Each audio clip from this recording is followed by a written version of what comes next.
Taglamig ng 1997, sa isang liblib na kabundukan ng Cordillera, isang kalansay ang natagpuan. Ito ay ang mga labi ng isang babaeng nawala 4 na taon na ang nakalipas.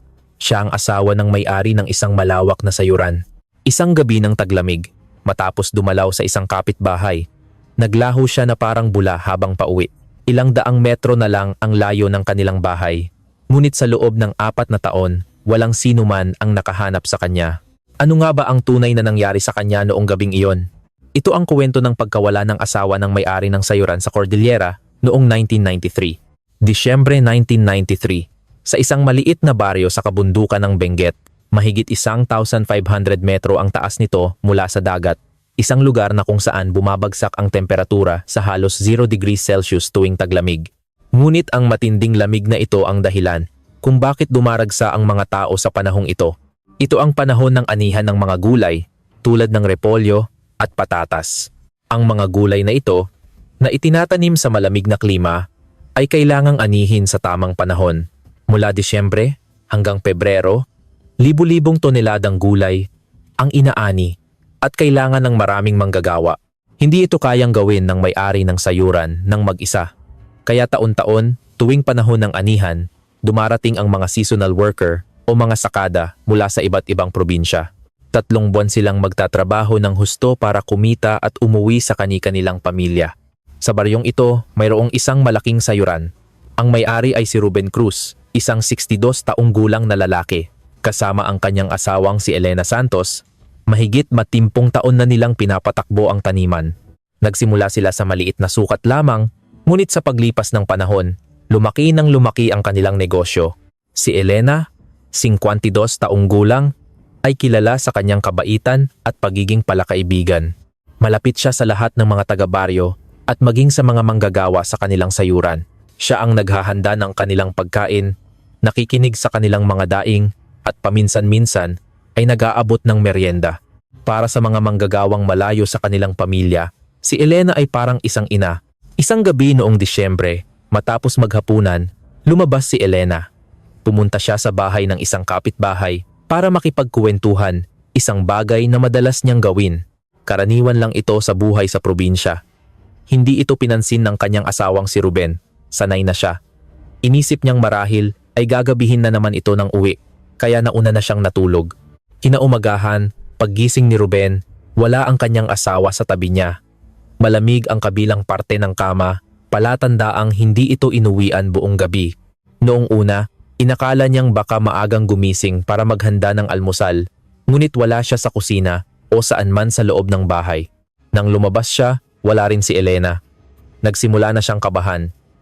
Naisip niyang baka sa bahay ng kapitbahay na ito natulog, kaya pinuntahan niya. Nagulat ang kapitbahay nang magtanong si Ruben. Sinabi nitong umalis si Elena bandang 10:00 ng gabi. Hinatid pa raw niya ito sa pinto at kitang-kita niyang naglakad ito pa uwi. Pagkatapos noon, wala nang ibang nakakita kay Elena. Ang distansya mula sa bahay ng kapitbahay hanggang sa kanilang tahanan ay ilang daang metro lamang. Madilim man, 10 minuto lang ang lalakarin. Sa maikling daan na iyon, bigla na lang siyang naglaho. Agad na ipinaalam ni Ruben sa mga taga-baryo ang nangyari. Nagtipon-tipon ang mga residente, nag-aalala. Bihira ang may nawawala sa kanilang maliit at tahimik na komunidad. Ipinaliwanag ni Ruben ang sitwasyon. Ang mga manggagawa sa sayuran ay narinig din ang balita at dali-daling tumulong. Noong taong iyon, 5 sakada ang nagtatrabaho sa kanila. Karamihan sa kanila ay sama-samang nakatira sa isang maliit na bahay paupahan malapit sa tahanan ng mag-asawa. Maaga silang gumigising para magtrabaho at umuuwi sa gabi para magpahinga. Sa 3 buwang pagsasama, nagkakaroon sila ng samahan at minsan may mga mumunting hindi pagkakaunawaan. Ngunit sa pangkalahatan, payapa naman ang kanilang pamamalagi. Subalit may isang manggagawa na hiwalay sa kanila. Siya si Ramon Salazar, isang 58 taong gulang na lalaki. Hindi tulad ng iba, mag-isa siyang nakatira sa isang container van sa tabi mismo ng sayuran. May dahilan ito, iba ang kanyang trabaho. Siya ang tagapagbantay ng sayuran sa gabi. Dahil nasa bundok ang sayuran, laging may banta mula sa mga ligaw na hayop. Ang mga baboy ramo at iba pang hayop sa gubat ay bumababa sa gabi at maaaring manira ng mga pananim. Kung mangyari ito sa isang malawak na sayuran, malaki ang malulugi. kaya kailangan ng isang magbabantay buong gabi. Si Ramon ang gumagawa ng tungkuling ito. Pagsapit ng dilim, umiikot siya sa paligid ng taniman. Kapag may narinig siyang kakaibang kaluskos, sumisigaw siya o nag-iilaw para itaboy ang mga hayop. May hawak siyang flashlight habang naglalakad sa pagitan ng mga pananim buong gabi.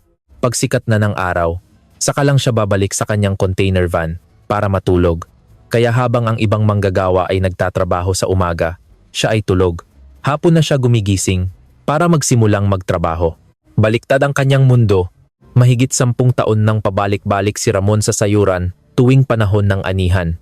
Matagal na siyang kakilala ng mag-asawang Cruz at pinagkakatiwalaan nila sa pagbabantay. Tahimik siyang tao, ngunit masipag. Hindi siya masyadong nakikisalamuha sa iba, pero hindi rin siya basagulero. Si Elena ay mabait din kay Ramon, tulad ng pakikitungo niya sa ibang manggagawa. Madalas niya itong dalhan ng merienda, kinakamusta kung nahihirapan ba siya sa pagbabantay sa gabi, at tinitiyak na komportable siya sa container van. Nagpapasalamat naman si Ramon sa kabaitan ni Elena. Noong gabing nawala si Elena, si Ramon, gaya ng dati, ay nagbabantay sa sayuran. Kinaumagahan, nang magkaroon ng komosyon, tulog siya sa kanyang container van. Ginising lang siya ng ibang tao para ibalita ang nangyari. Nagpakita rin siya ng pagkagulat at agad na sumama sa paghahanap. Si Ruben, ang mga taga-baryo, at ang mga manggagawa ay sama-samang naghanap kay Elena. Hinalughog nila ang daan mula sa bahay ng kapitbahay hanggang sa kanilang tahanan. Isa itong makitid na daan sa bundok, walang kahit isang ilaw sa poste.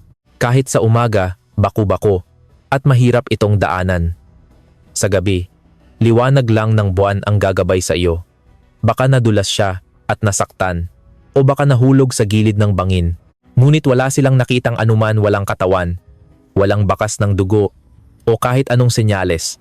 Pinalawak nila ang paghahanap hanggang sa kalapit na kabundukan, ngunit bigo sila. Ipinagbigay alam na nila ito sa pulisya. Nagsimula ang opisyal na investigasyon. Tinanong ng mga pulis ang bawat residente kung may nakita silang kahina-hinala noong gabing iyon. Tanging ang kapitbahay lang ang nakakita kay Elena noong alas 10. Inimbestigahan din ng pulisya ang mga manggagawa. Isa-isa silang tinanong kung ano ang ginawa nila noong gabi ng pagkawala. Karamihan sa kanila ay nagsabing natulog sila ng maaga matapos maghapunan. Kinaumagahan na lang daw nila nalaman ng balita. Si Ramon naman ay nagsabing nagbabantay siya sa sayuran buong gabi at wala siyang napansing kakaiba. Sa gitna ng investigasyon, natuklasan ng pulisya na isa sa mga manggagawa ay may dati ng kaso. Isang lalaki na nasa edad 40. 10 taon na ang nakalipas, nakulong siya dahil sa pananakit. Nagsimula sa away lasingan, na nauwi sa matinding pinsala sa biktima, nakulong siya at nakalaya na.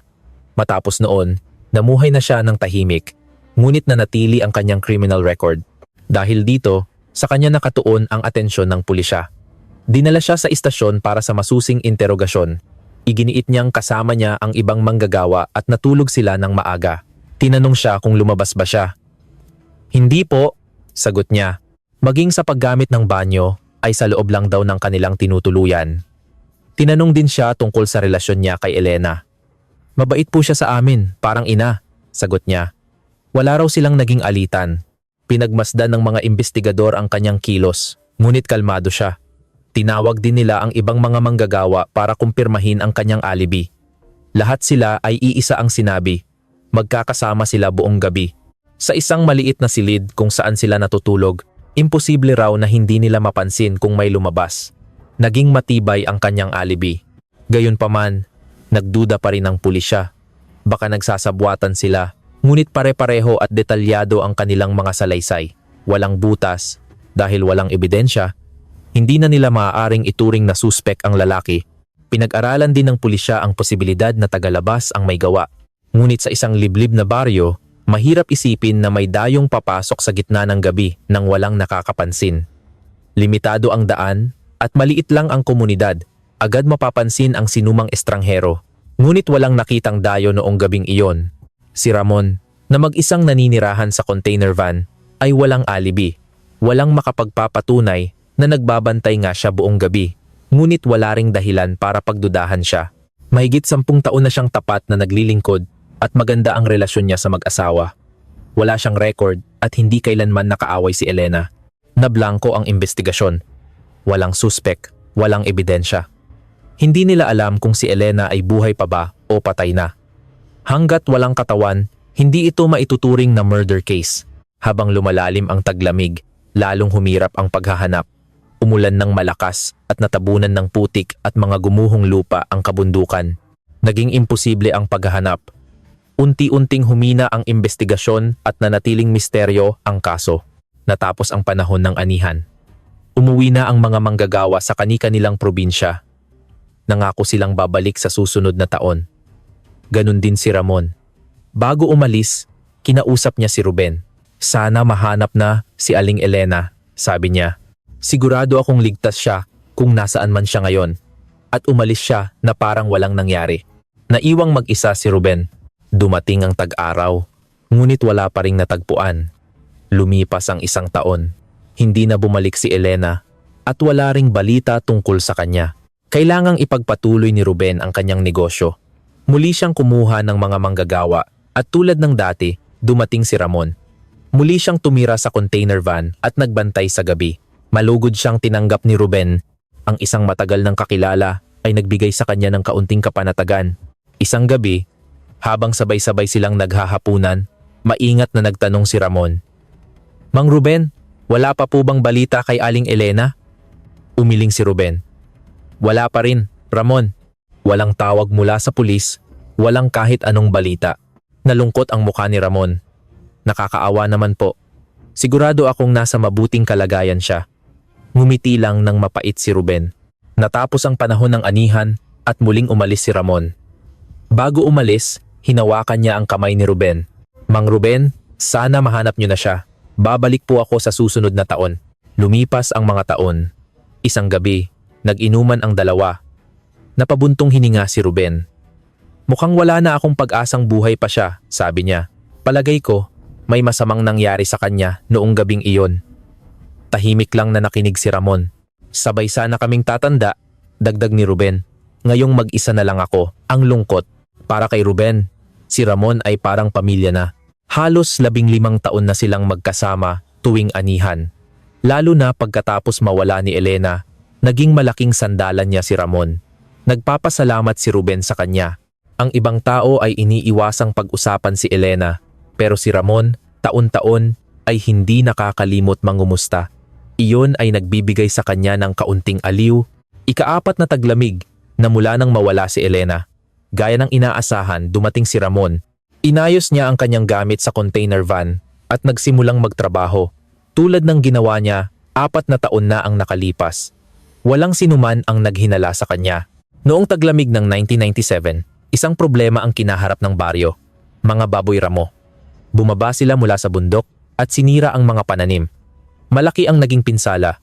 Humingi ng tulong ang mga taga-baryo sa isang lokal na mga ngaso.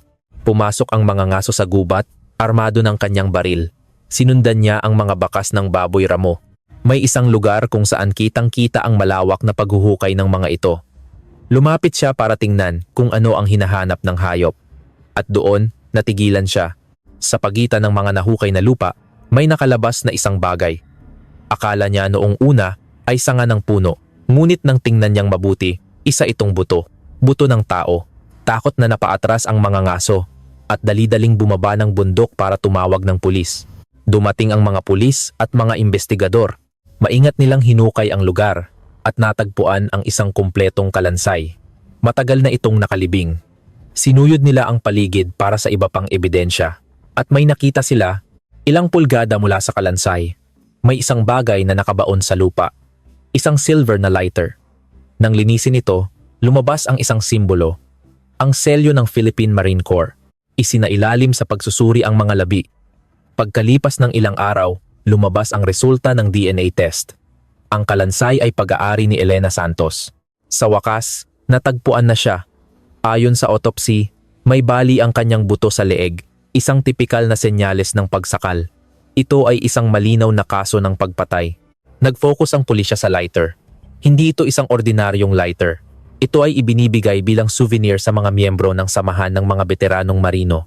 Kung malalaman nila kung saan ito galing, maaring matuntun nila ang salarin. Sinimulan nilang hanapin ang mga samahan ng veteranong marino sa buong rehiyon ng Cordillera. Hindi ito madali. Binisita nila ang bawat grupo, ipinakita ang litrato ng lighter at nagtanong kung gumawa ba sila ng ganito.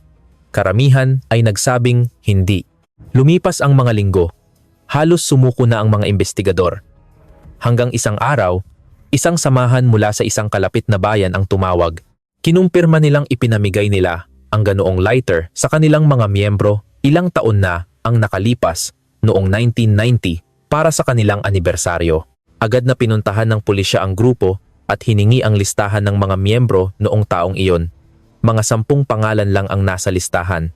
Habang binabasa ng investigador ang mga pangalan, natigilan siya.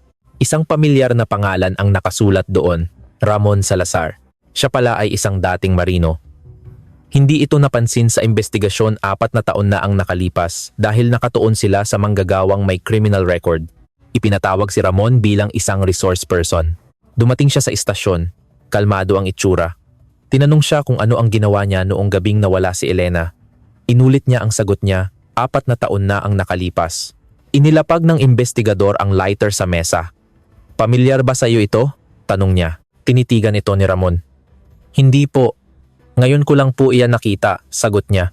May selyo ito ng Philippine Marines, sabi ng pulis. At ikaw ay isang dating marino, hindi ba? Bahagyang nagbago ang ekspresyon ni Ramon, ngunit agad ding bumalik sa normal. Opo, sabi niya. Ipinakita ng pulis ang listahan ng miyembro. Nandito ang pangalan mo. Ipinamigay ang lighter na ito noong 1990. Siguradong natanggap mo rin ito. Nag-isip si Ramon. Parang may natanggap nga po akong ganyan, sabi niya. Pero matagal ko na pong nawala. Hindi ko na matandaan kung saan at kailan. Natagpuan ang lighter na ito sa tabi mismo ng bangkay. Giit ng pulis. Paano napunta doon ang lighter na nawala mo? Hindi ko po alam, sagot ni Ramon. Baka may nakapulot at naiwala doon. Dahil wala pang matibay na ebidensya, pinauwi muna nila si Ramon. Bumalik siya sa sayuran at nagtrabaho na parang walang nangyari. Samantala, ipinadala ng pulisya ang lighter sa crime lab para sa fingerprint analysis. Kahit 4 na taon nang nakabaon sa lupa, umaasa silang may makukuha pa. 1 buwan ang lumipas. Patapos na ang panahon ng anihan. Malapit nang umuwi si Ramon. Biglang dumating ang tawag mula sa crime lab. May nakuha silang partial na fingerprint mula sa lighter at tumugma ito sa fingerprint ni Ramon Salazar. Agad na kumuha ng arrest warrant ang mga pulis. 2 police mobile ang mabilis na pumunta sa sayuran. Naabutan nilang naninigarilyo si Ramon sa labas ng kanyang container van. Nang makita niya ang mga pulis, nanigas ang kanyang mukha. Nanginginig ang kamay niyang may hawak na sigarilyo. Ramon Salazar, inaaresto ka namin sa salang pagpatay kay Elena Santos, sabi ng pulis. Wala siyang imik habang pinupusasan. Natulala si Mang Ruben, hindi niya maintindihan ang nangyayari. Anong ginawa ni Ramon? Tanong niya. Siya po ang suspek sa pagpatay sa asawa ninyo. 4 na taon na ang nakalipas. Sagot ng pulis. Namutla si Mang Ruben. Tiningnan niya si Ramon. Ang taong halos 15 taon na niyang kakilala, ang taong kasama niyang kumain at uminom sa loob ng 4 na taon habang nagluluksa siya, ang taong umaliw sa kanya. Ang taong iyon ang pumatay sa kanyang asawa. Napaupo siya sa lupa, nang hina ang mga tuhod. Sa interrogation room, matapos ipakita ang ebidensya ng fingerprint, umamin si Ramon. Noong gabing iyon, nakita niyang naglalakad pa uwi si Elena. Nilapitan niya ito. Aling Elena, delikado pong maglakad ng mag-isa sa ganitong oras.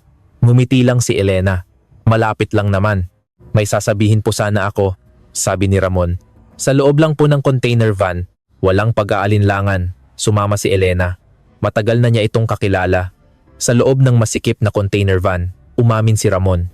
Matagal ko na po kayong gusto, Aling Elena, sabi niya. Kayo lang po ang dahilan kung bakit ako bumabalik dito taon-taon. Nagulat si Elena. Ano bang sinasabi mo, Ramon? May asawa ako. Mariin niyang pagtanggi. Huwag mo nang uulitin yan. Tatalikod na sana siya para umalis nang hawakan ni Ramon ang kanyang braso. Pumiglas si Elena. Sinubukan niyang sumigaw. Nataranta si Ramon at tinakpan ang kanyang bibig. Nagpumiglas sila sa loob ng maliit na espasyo. Sa gitna ng kaguluhan, napunta ang mga kamay ni Ramon sa leeg ni Elena. Ang gusto lang daw niya ay patahimikin ito. Ngunit hindi niya nakontrol ang kanyang lakas. Nang matauhan siya, Hindi na gumagalaw si Elena. Natakot si Ramon. Itinago niya ang bangkay.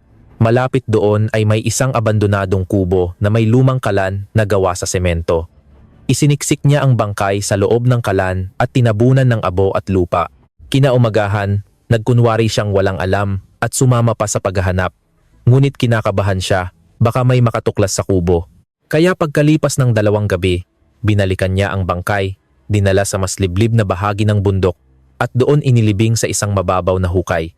Pagkatapos noon, umulan ng malakas at natabunan ang lahat ng bakas. Akala niya, ligtas na siya. Nilitis si Ramon at napatunayang nagkasala. Habang binabasa ang sentensya, nakaupo si Mang Ruben sa loob ng korte. Puno ng galit at pait ang mukha. Ang taong pinagkatiwalaan niya, ang kasama niya sa hapagkainan, ang umaliw sa kanya ay siya palang pumatay sa kanyang asawa. Habang umiiyak siya sa harap ni Ramon dahil sa pagkawala ni Elena, ang sagot pala ni Ramon, makikita niyo rin po siya, ay isang malagim na kasinungalingan. Hinatulan si Ramon Salazar ng habambuhay na pagkabilanggo. Para kay Mang Ruben, hindi natapos ang kanyang pagdurusa sa pagkakakulong ng salarin. Ang alaala ng 4 na taong panlilinlang, ang katotohanang kasama niyang nabuhay ang pumatay sa kanyang asawa, ay isang bangungot na habambuhay niyang dadalhin. Ang kasong ito ay nagpapaalala sa atin na hindi natin lubos na kilala ang isang tao gaano man katagal natin siyang kasama. At sa mga liblib na lugar, kung saan walang ilaw at CCTV, ang kaligtasan ay isang bagay na hindi dapat ipagwalang bahala. Ang pinakamalaking banta, minsan, ay hindi nagmumula sa mga estranghero, kundi sa mga taong pinagkakatiwalaan natin